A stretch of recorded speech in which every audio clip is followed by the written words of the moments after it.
Hi students, waiting for the next lecture. So let me start the lecture number 5 back to back.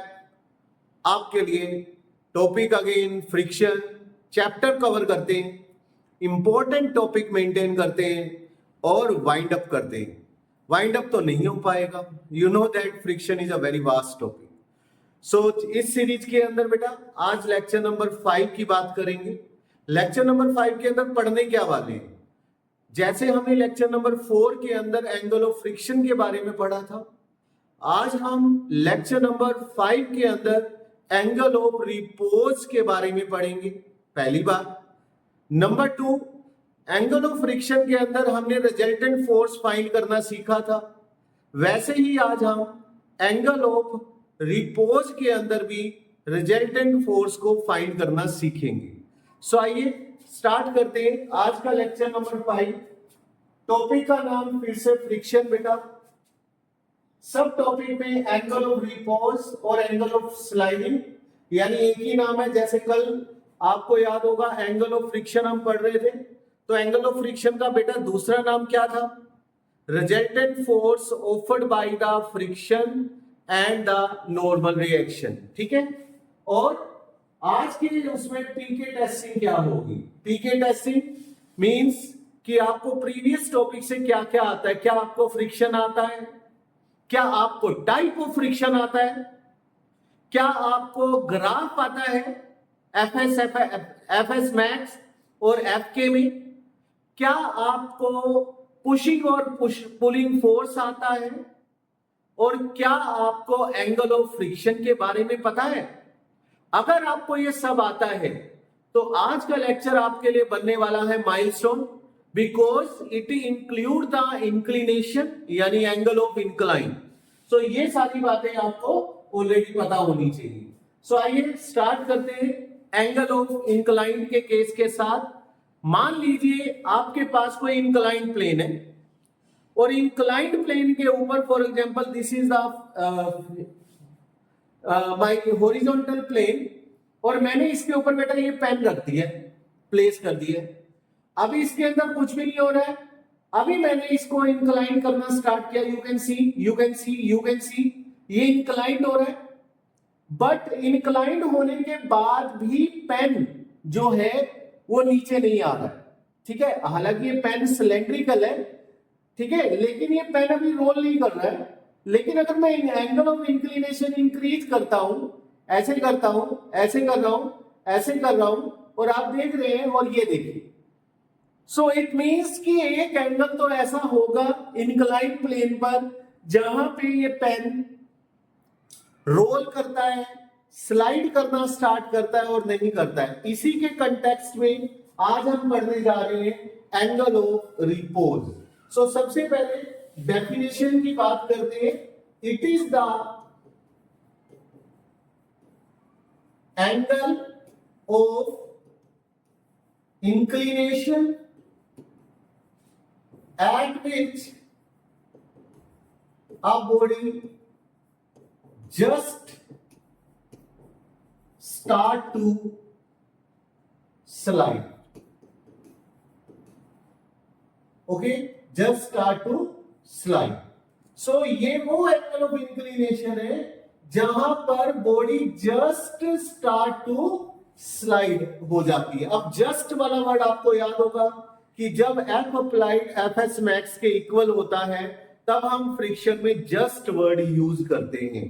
ठीक है. सो आइए देखते हैं इसके अंदर क्या है. Late it be the angle is the theta note. यहां पे ये बॉडी जो है स्लाइड करना स्टार्ट कर रही है, यानी अगर थीटा नोट है यहां पर बेटा, अगर ये थीटा नोट है तो इसको मैंने एंगल ऑफ रिपोज बोल दिया है. इट मींस यहां पे बॉडी ने स्लाइड करना स्टार्ट कर दिया. सो आइए देखते हैं. ये आपको जब हम इंक्लाइंड प्लेन पे कोई भी बॉडी प्लेस करते हैं तो उसमें mg के दो कंपोनेंट रिजोल्व हो जाते हैं. One is the parallel to the inclined plane, that is the mg sin theta naught, and the second one is the mg cos theta naught. और ये हमारा नॉर्मल रिएक्शन है बेटा. सो अगर ये बॉडी ने स्लाइड करना स्टार्ट किया है अब आप मुझे ये बताइए इस टॉपिक के अंदर अप्लाइड फोर्स कौन है। चलिए पहले तो रिएक्शन के बारे में लिखते हैं। R can be written as mg cos theta naught, cos theta naught. और अब आपका अप्लाइड फोर्स कौन है? सर अप्लाइड फोर्स तो हमें पता नहीं लग रहा है। अप्लाइड फोर्स यहां पर mg sin थीटा नॉट है। और अगर आप बात करते हैं स्लाइडिंग की, बॉडी ने जस्ट स्लाइड किया है तो आपको याद होगा फ्रिक्शन में आप mg sin थीटा यानी एफ अप्लाइड को एफएस मैक्स के इक्वल रखते हैं। अगर हम एफएस मैक्स को mg sin थीटा के इक्वल कर दें बेटा, सो क्या होने वाला है आइए देखते हैं। mg sin थीटा नॉट, ठीक है, equal to mu S into R. And what is the normal reaction here? Normal reaction is mg cos theta naught. mg cancel, it become the tan theta naught is equal to mu S.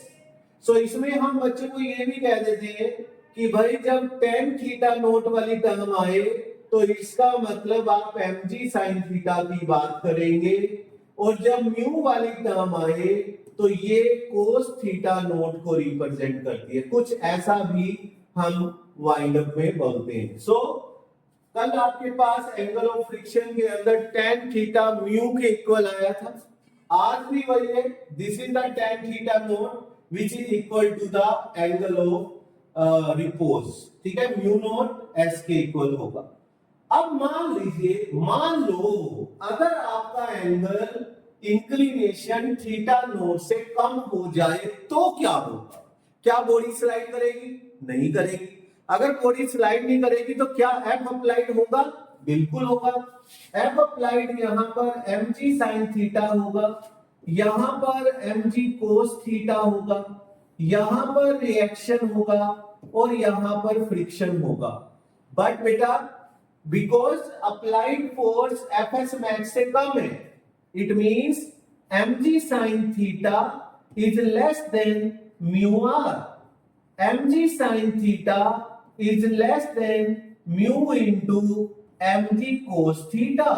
So tan theta is less than mu s, means जब tan theta mu s के equal हो जाए तो वो body slide करती है, otherwise उस body ने स्लाइड नहीं करना है। चलिए ये बताइए नेचर ऑफ फ्रिक्शन कौन सा होगा? वीडियो को पॉज कीजिए और बताइए कि नेचर ऑफ फ्रिक्शन क्या होगा।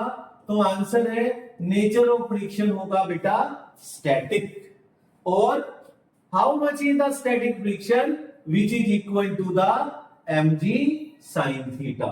सो ये है हमारा केस नंबर 1 कि अगर एंगल ऑफ इंक्लिनेशन जैसे ये है और मैंने ऐसे किया, अभी देखिए आप एंगल ऑफ इंक्लिनेशन तो है बट बॉडी के अंदर कोई मूवमेंट नहीं हो रही है, इट मींस कि ये वाला जो केस है theta is less than theta 1। Okay, the next case is this one, when the angle of inclined plane is greater than the angle of repose, यानी थीटा जो है वो थीटा नॉट से ज्यादा हो जाए, ये वाला केस।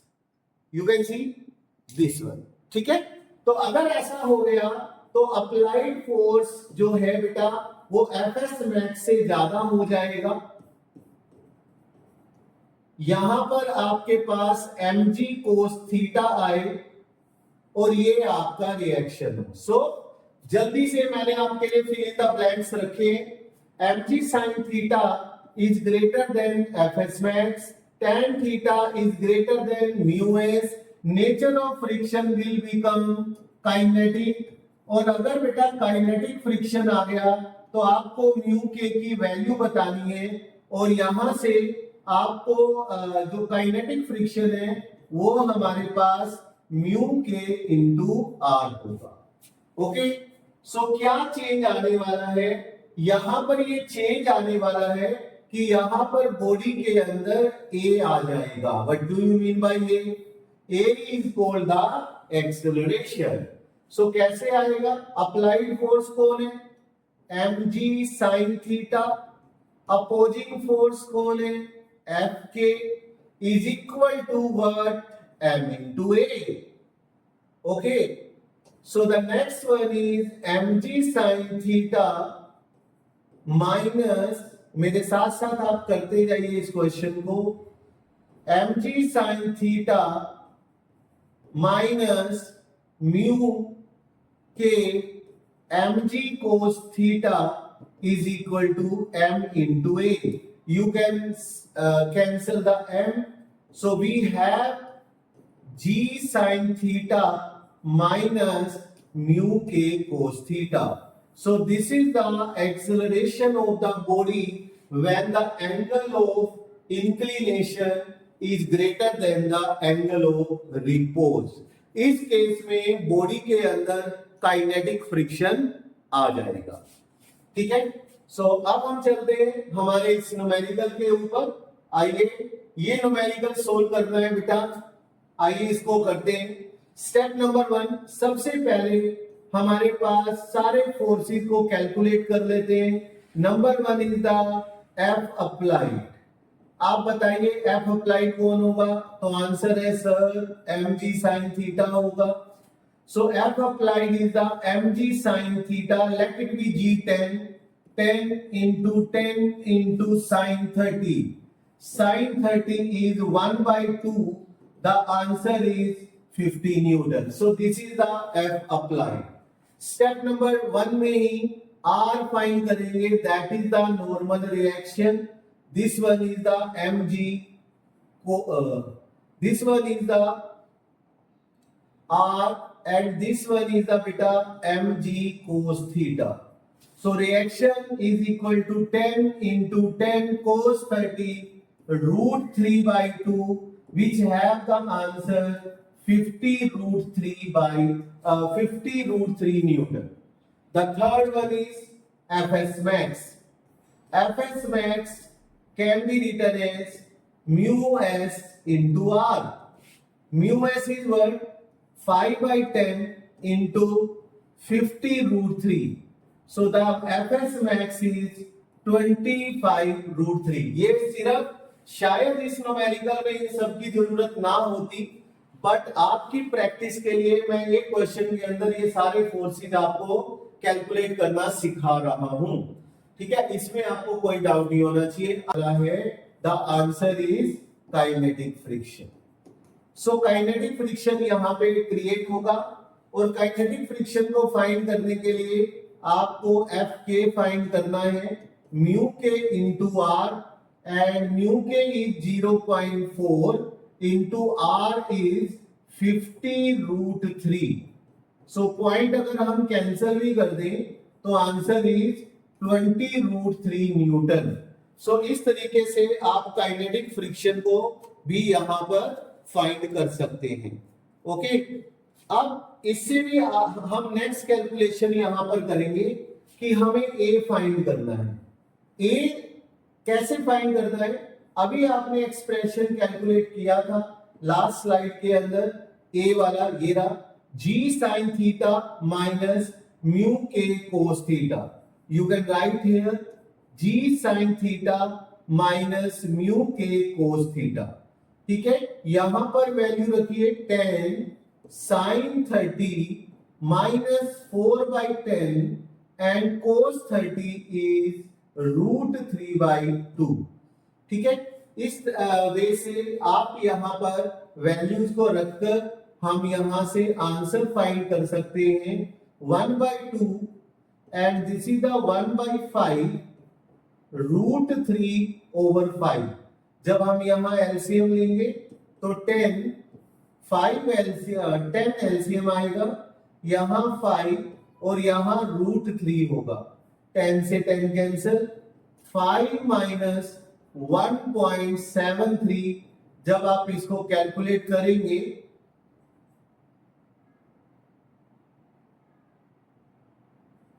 तो यहां से आप बेटा माइनस करके ये आंसर फाइंड कर सकते हैं।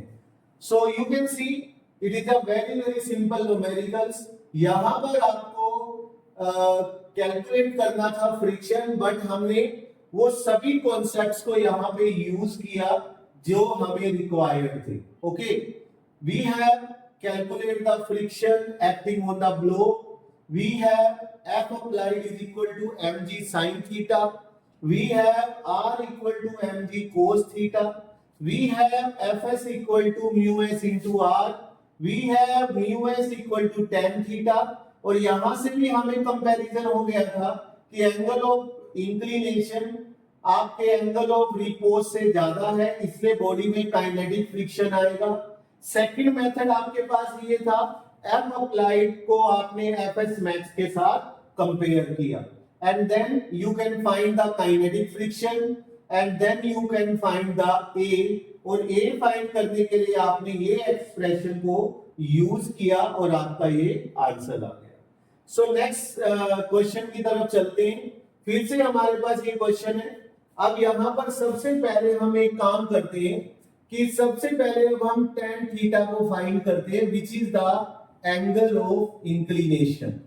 एंगल ऑफ इंक्लिनेशन हम चेक करते हैं, हमारा आंसर क्या आता है, tan theta is equal to, पहले हम एंगल ऑफ इंक्लिनेशन हो गया tan 37, tan 37 होता है बेटा sin 37 ओवर cos 37। sin 37 की जो वैल्यू होती है वो 3/5 है और ये 4/5 है।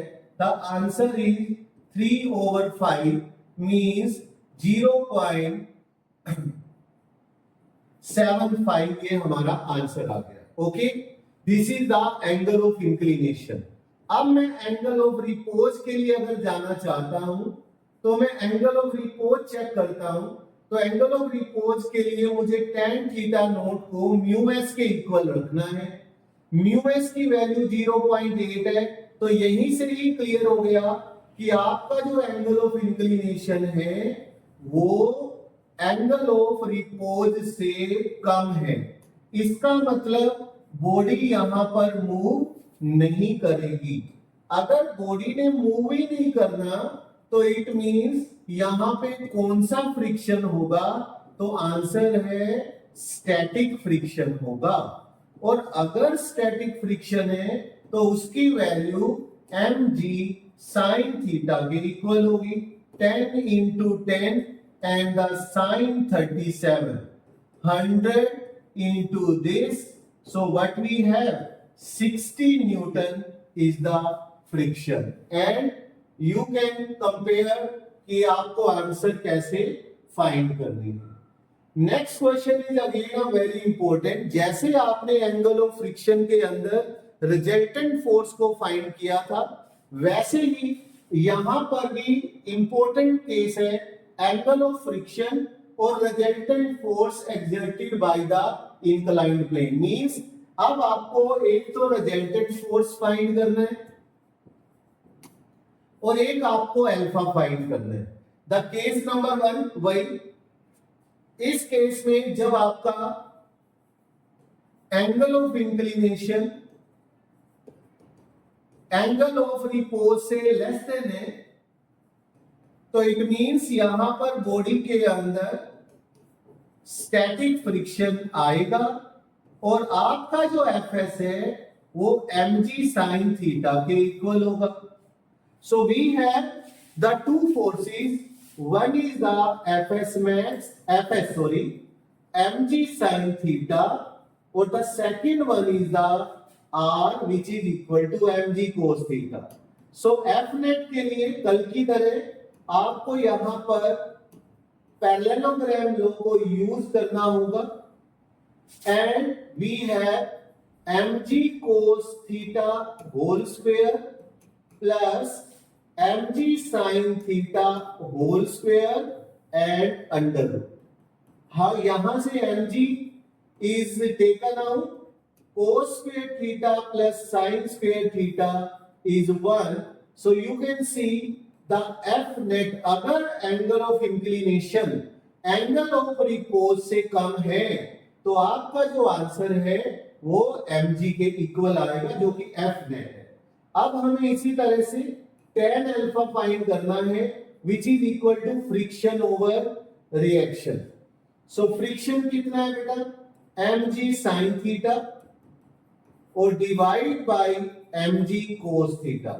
सो भाई ये भी वही आ जाएगा, यानी mg, ये सेम वैसे ही हॉरिजॉन्टल केस हो गया जिसके अंदर अगर आपकी बॉडी स्लाइड नहीं कर रही है तो उस केस में एफ नेट mg के इक्वल होगा, और जो एंगल ऑफ ये है रिजल्टेंट वो आपका tan अल्फा के, इसको क्या बोलते हैं, जो रिजल्टेंट और फ्रिक्शन के बीच में एंगल बनता है नॉर्मल रिएक्शन के बीच में, उसको हम एंगल ऑफ फ्रिक्शन कहते हैं। So the next case is this one, अगर थीटा थीटा नॉट के इक्वल हो जाए तो क्या होगा, अगर थीटा थीटा नॉट के इक्वल हो जाए तो फिर से वही, अब आपका एफ एस मैक्स जो है वो आपका mg sin थीटा के इक्वल हो जाएगा, ठीक है, थीटा नॉट के इक्वल, रिएक्शन भी mg cos थीटा नॉट के इक्वल हो जाएगी।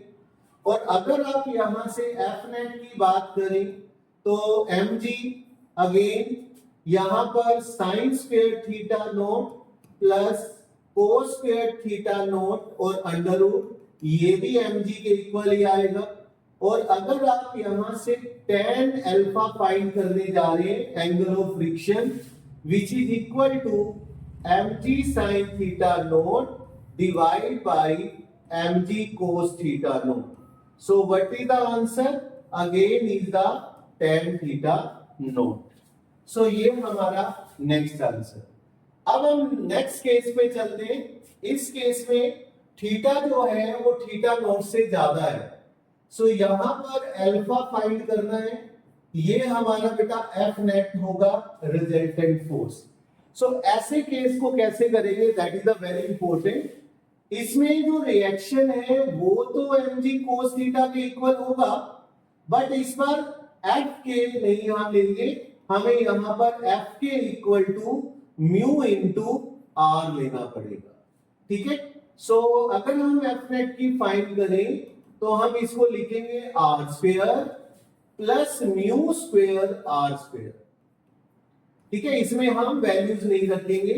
सो what is the answer, this is the resultant force हमारे पास जो यहां पे एफ नेट की वैल्यूज में आया। इसी तरीके से अगर आप यहां से tan अल्फा फाइंड करना चाहते हैं, that is equal to perpendicular यानी फ्रिक्शन और divide by reaction. So it is equal to mu K into R over R. So ये हमारे पास म्यू के इक्वल आएगा, ठीक है student. So lecture is lengthy, but ये सभी कंटेंट आपको कराने जरूरी थे। ये लास्ट स्लाइड है आज के लेक्चर की। आई थिंक ये क्वेश्चंस आपको खुद कर लेना चाहिए। अगर आपको कोई डाउट आता है तो आप मुझसे पूछ सकते हैं। Find the resultant force means कि आपको ये फोर्स फाइंड करना है और साथ में बेटा यहां पे जो एंगल है वो फाइंड करना है, ठीक है। सो ये आपका टारगेट है बेटा आज, कि आपको ये वाला क्वेश्चन समझ आ जाना चाहिए। ये आपका एफ नेट है, ये आर है, ये आपको अल्फा फाइंड करना है। सो इस कंटेक्स्ट में आज के लिए इतना ही। नेक्स्ट लेक्चर के अंदर हम एडवांस प्रॉब्लम करते हैं angle of repose, and then we will move to the inclined and rough smooth inclined plane comparison with the rough inclined plane. So till then, take care. God bless all.